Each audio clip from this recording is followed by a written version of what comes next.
Great. Hey, David.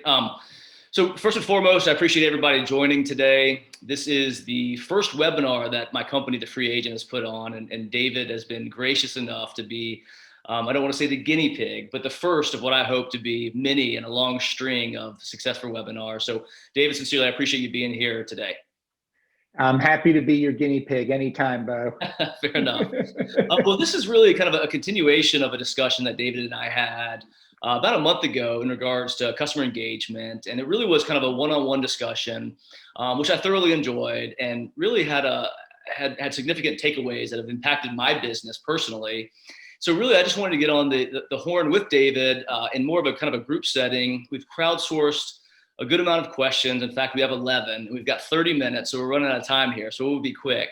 But really want to kind of have a fire round where we're just kind of going back and forth, David and myself, going through the questions, hearing his answers, and then concluding shortly thereafter.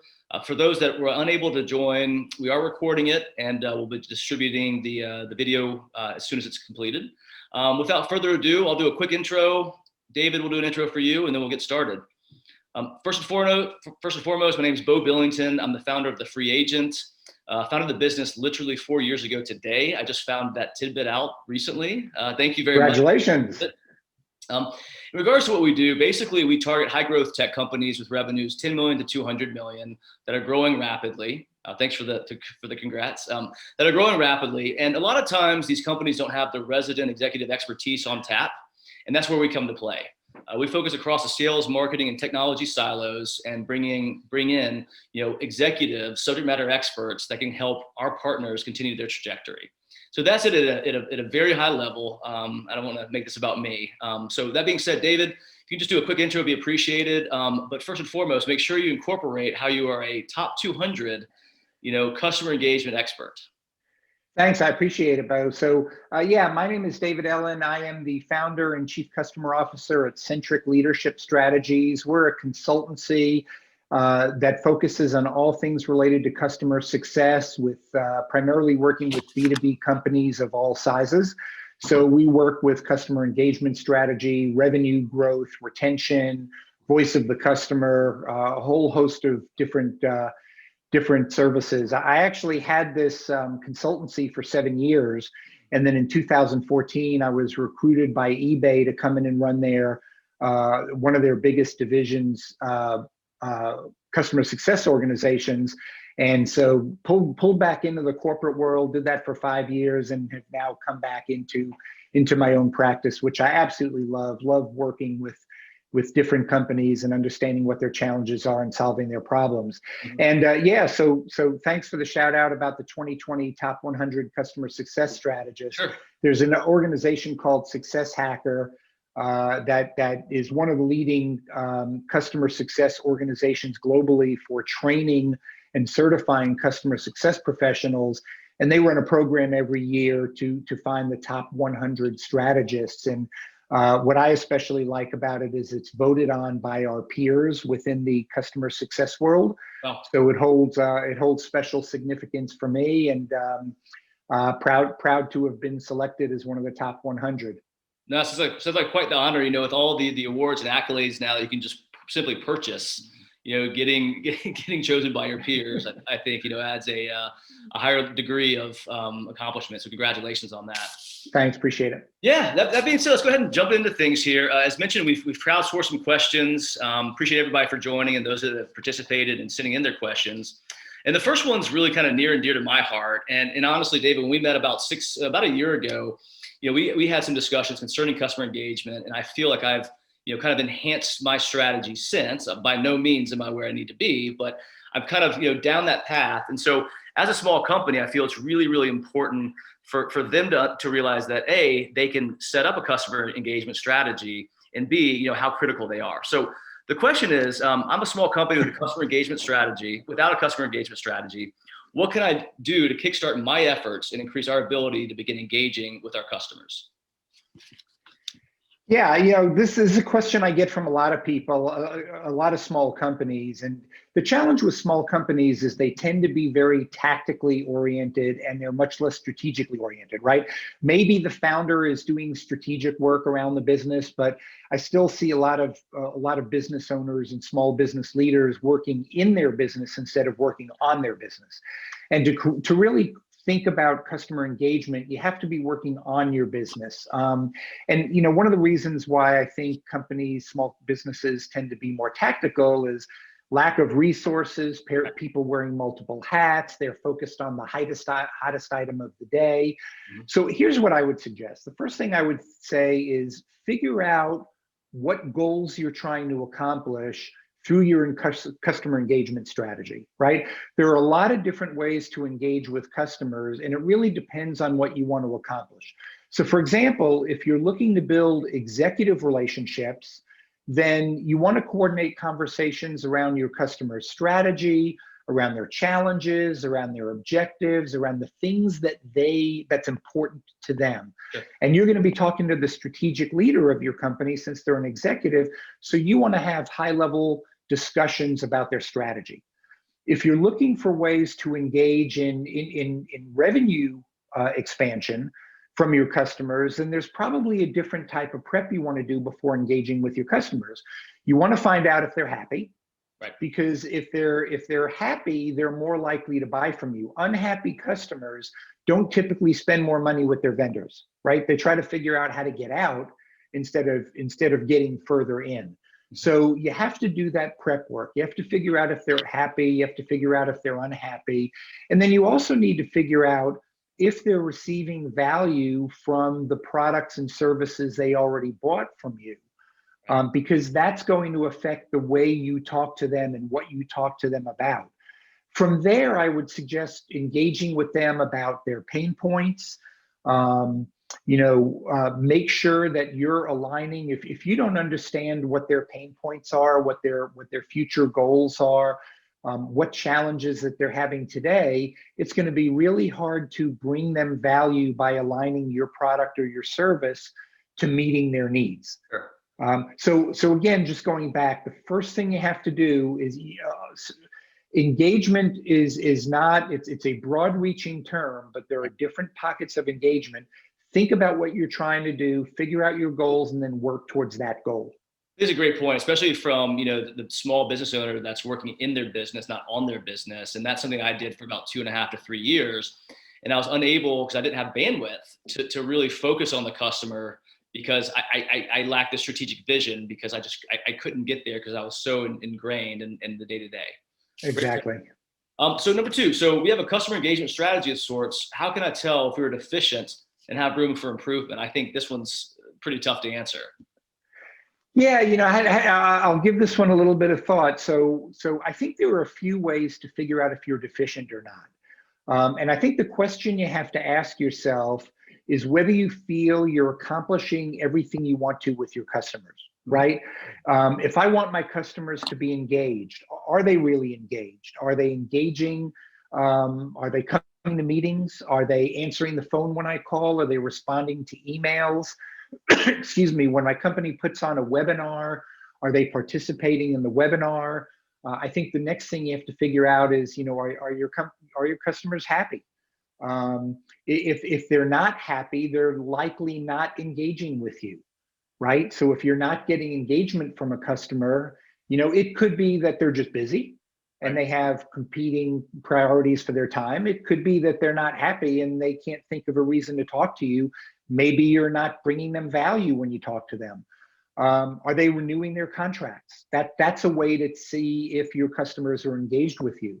Right. Are they buying more? Do you know what their pain points are? These are all ways to figure out if you're actively engaged with your customers. If you can actually think of your top 10 or top 15 customers and you don't currently know what their pain points are, then I would say that your customer engagement strategy is deficient and you probably have some room to improvement. So, a no answer to any one of those questions means that there's work to be done. That's a great point, pretty clear cut. And I think the point you make as well about, are you adding value? I think that's critical as well in regards to, your engagement strategy and are people showing up? So great. I appreciate that. I feel like you kind of answered this with the number one, first and second question, but what are some good general considerations when thinking about customer engagement?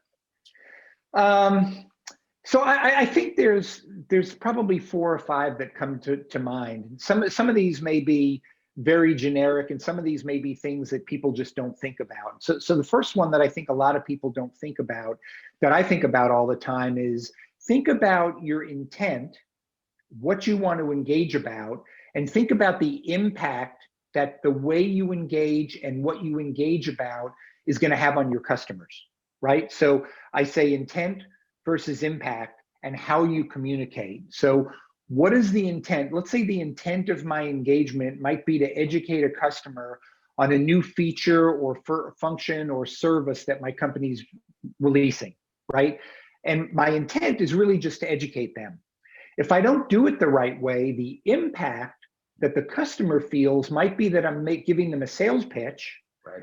They may not be ready for a sales pitch, and that might turn them off. So while I'm trying to do a good thing by educating them, they're getting the opposite effect. They're getting turned off because they think they're getting a sales pitch. So how I communicate has a direct bearing on whether the impact matches the intent. Right. And I call those unintended consequences. If I'm and that's something you want to avoid at all costs, right? They say that a good lawyer never asks a question that they don't already know the answer to. Sure. And I think unintended consequences kind of fall in that line, right? You want to make sure you're getting the impact to the customer that you're intending to with every communication and every point of engagement that you make. So that would be the first one. I'd say the second one would be deliver value with every form of engagement that you do. If you're not delivering value to your customer in some way, then really what you're doing is you're wasting their time. And value can come in a lot of different forms. So one example of value might be increasing a customer's efficiency, right? Your product might do that, your service might do that. So increasing efficiency would be one way. Another way of delivering value would be delivering a trend to the customer that's happening in their industry or with some of their competitors that they just may not be aware of, right? You're educating them about things going on in their industry that you see from your perspective that they may not know. A third way might be adding thought leadership, right? Giving them some things to think about in their business, how they run their business, what they do with their business, that may be a great outsider's point of view as a vendor, as a partner to them, that they may not think about themselves. Another example of that might be providing education, right? Just being able to educate them on something new that either they've asked about or that you know that they might be curious about. And I'd say probably the last one, quick one that comes to mind is, you could add value to a customer by introducing them to another partner or another vendor. Right. Let's say they have a need and your company can't fill that need. Instead of just saying, hey, we're not the right company for that, go out and do a little bit of research. Look in your database, in your Rolodex, find somebody that that might be able to help them and make an introduction. I can't tell you how many times I've introduced one customer to another or another partner of mine, and they've formed a partnership that's been extremely valuable. Absolutely. That's a great way to deliver value. Yeah, I totally agree. I want to underscore the education piece because that's something that I try to do as well. When I come across relevant information, I'll share that with my customers. And 9 out of 10 times, it's welcomed with the, hey, I really appreciate the thought, the gesture. They may know about it, they may not. But also the referral piece, that to me is very, very interesting. And I've started, trying to refer companies in my network. And it's funny how, if you lead with a referral, maybe 3, 6, 9 months down the road, you may get a referral from them. And recently that's happened to me twice within the last 2 months. And it was simply by, being proactive and taking the first step and connecting them in my network. So exactly. Yeah. And I would round out that question with one more, and that would be asking customers about their needs, their goals, their challenges, their desired outcomes. And the reason I say that is because things change. you might have a strategic planning session with a client at the beginning of the year, and they outline their goals. I had a situation early in my career where I got blindsided by a client because I was going down a path to solve one of their goals, and their goals had changed because they were acquired about 6 months earlier. And I never thought about how the acquisition, the acquiring company might come in and change the priorities of the company. And if you don't go back and look for those events to happen, Right. and then talk to your customer and say, what's changed? I want to make sure that every action I'm doing is adding value to solving a problem they have. If their problems have changed and you don't know about that, then you're going down a wrong path. Sure. That's a great point. Moving on to the next question, and this one's of particular interest to me. So how is a customer journey map used in the development of a customer engagement strategy? And to kind of pile on an additional question that we can come back to, how could somebody get access to a customer journey map, template or something they could use? Yeah, I'll answer the second part of it first, because that's probably a little easier. If you go onto Google and click customer journey map, there's probably 500 templates that pop up. Fair enough. So that's pretty easy to do. Most of them are visual. When I do a journey map with a customer, I typically start with Excel and I build out a matrix, and then I turn it into a visual journey map. But great question on how to use a journey map. And for those of you that don't know what a journey map is, a customer journey map really just is exactly what it sounds. It lays out the journey that your customer is going to take through the life cycle of their relationship with your company. There's maturity phases, there's all types of things that go into it. And when you build a journey map, one of the things I recommend is that companies pay special attention to the areas where there are handoffs from one group to another. So for example, when sales is handing off to the onboarding team, right?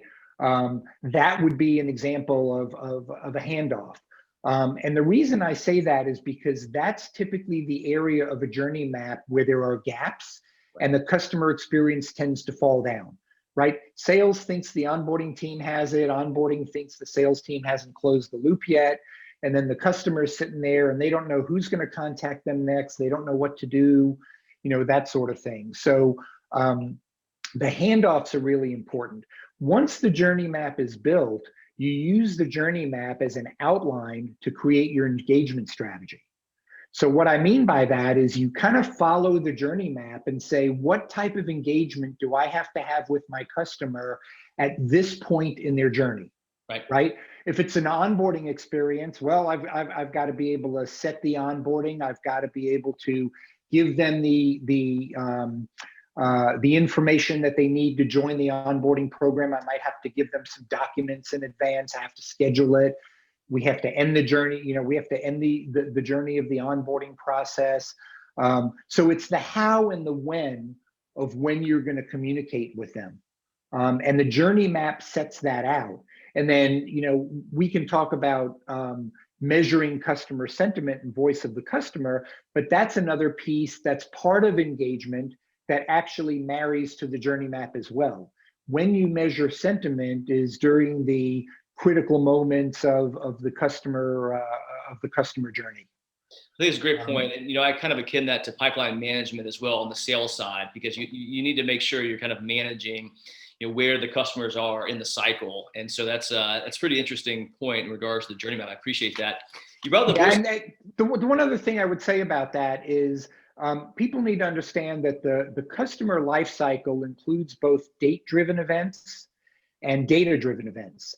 And how you engage with customers for date-driven events, things like annual meetings, quarterly business reviews, monthly touch base calls, might be very different ways than the way you would engage with them on data-driven events. A data-driven event might be a problem with adoption, right? If you're a SaaS company and you see that a customer, they're no longer logging in, your page views have gone down, they're not using all of the features or functions. Another data-driven event might be customer isn't paying their invoices anymore. You get a low score on a customer satisfaction assessment, something like that, or a high volume of support tickets. those are going to drive different types of engagement than you might otherwise see if you just have a happy customer that's just kind of going along, on a day-to-day basis. Sure. Well, time's certainly flying. We got 8 minutes left, and you mentioned voice of the customer, and so I'm going to kind of jump to that question. So I think it's highly relevant following the previous point on customer journey map. So collect customer feedback through our voice of the customer program. We're pretty good about taking action on the feedback, but don't close the loop with our customers. Is it important to take that step? And if so, how should we do it? So absolutely, unequivocally, yes, you have to close the loop with your customer. If you don't let the customer know that you're listening, you care, and you're acting on what they say, you're not going to get any feedback anymore. And not hearing from there's not much worse than not hearing from your customers. So I think that's very important. It reminds them that you're listening. It lets them know that you're taking action, and closing the loop is another form of engagement, right? We're talking mostly about customer engagement, not voice to the customer, but by closing the loop, you let them know what specific action you took, or what you're doing on the recommendation that you might have gotten through the feedback that you got from them. And then I think the second part of the question is how do you close the loop, or how do you engage to do that? Right. So there's email, there's one-to-one phone calls. I tend to tell companies that are doing quarterly business reviews or executive business reviews that a great way to close the loop is during a business review, right? Talking to them about what you heard and what you're doing to move them forward. Getting their buy-off that they're seeing a change. Customer advisory boards are great places to close the loop. And for businesses that have a long tail, they may have 10,000 small businesses instead of 200 enterprise customers. Then I recommend working with your marketing team to put out some emails that close the loop to customers. Put customers in buckets, right? Look for customers that are giving you similar feedback on similar issues, similar problems, similar types of support tickets, and then close the loop in a broad way, either through social media or through a community group or through emails. Excellent. So I think we got time for maybe 2 more questions. And you mentioned a few moments ago about engaging with executives after board meetings or company meetings. So I think a relevant question would be, my company is very good about engaging with users. Our retention is suffering, and we need to start engaging with executives at our enterprise customers. How would you recommend we go about that? Is it simply, having a follow-up meeting with them, after company-wide discussion? What does that look like? Yeah, executive engagement can take a lot of different forms. It can take unstructured form, and it can take structured form. An unstructured form might be an executive to an executive outreach, right? Especially if a customer is having a certain problem, or if your retention with a certain customer is suffering, or you think it's going to suffer, then that outreach might be good. And that's kind of in an unstructured way. A more structured way might be to have an executive sponsor program, which is, excuse me, it's more of a formal program where you assign an executive sponsor in your company to engage with the executive sponsor in the client company. And maybe they engage 3 times a year. Every 4 months, they have a one-to-one call, and they're engaging. Another way to do that is executive business reviews. I talked about EBRs before, right? Quarterly business reviews might engage with users or influencers, but an executive business review is typically with the executive level people in the company. It's got a little bit of a different focus than a quarterly business review, but it's a scheduled, structured event. And probably the last one I would say would be a customer advisory board. Another great way to have structured engagement with multiple companies, executives at one time. Sure. And one thing I want to add to that as well, this doesn't have to be just for the enterprises. It could be, on a smaller scale where it's the CEO of a small organization interacting with the CEO, or maybe their lieutenants. Absolutely. Kind of, not just for the enterprise, but for your customers, large and small. Last question. So I've been having some conversations with an SMB with a rapidly growing SaaS product. The company is looking to build a win-loss analysis program. What considerations should be accounted for when designing and executing the sales excellence tactic? Wow, that's a great question. I can think of a pretty long answer to this. I'll try to make it as succinct as possible. I say the first thing is you have to define your definition of winning, right? In my practice, I meet companies where they are in their journey, and I try to understand what's important for them. If you're having product adoption issues, then winning might be increasing logins, increasing new feature activation or license activation or task completion. If you're having trouble engaging with your customers, then winning might be increasing attendance at webinars. It might be increasing attendance at meetings or increasing readership of articles and blog posts, things like that. You know, if you're suffering from high churn, you have retention issues, Sure. winning might just mean increasing your retention rate. But since the way the question was framed had kind of a sales excellence focus on it, I'm going to take it to mean, you know, revenue expansion, upsell, cross-sell.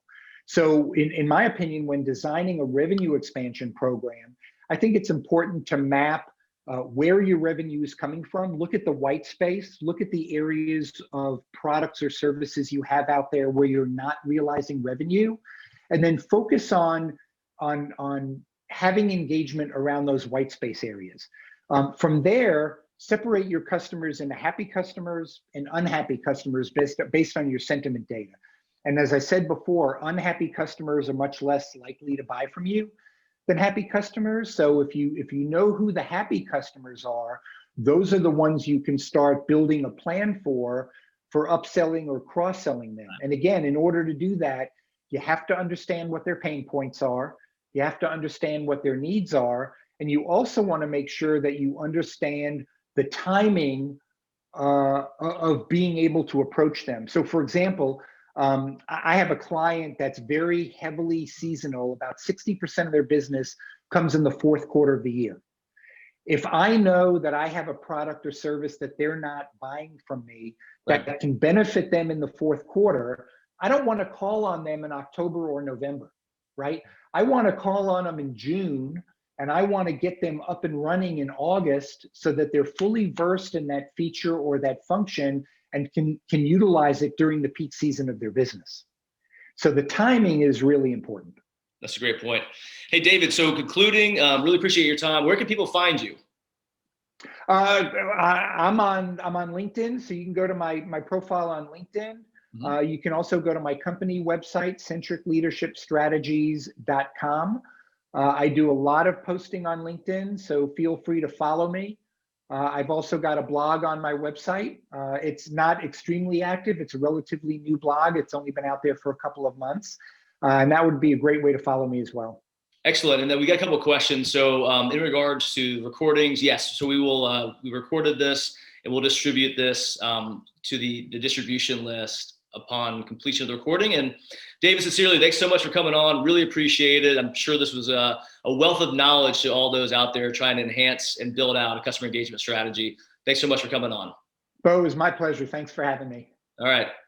Take care, everybody. Thank you. Okay. Bye.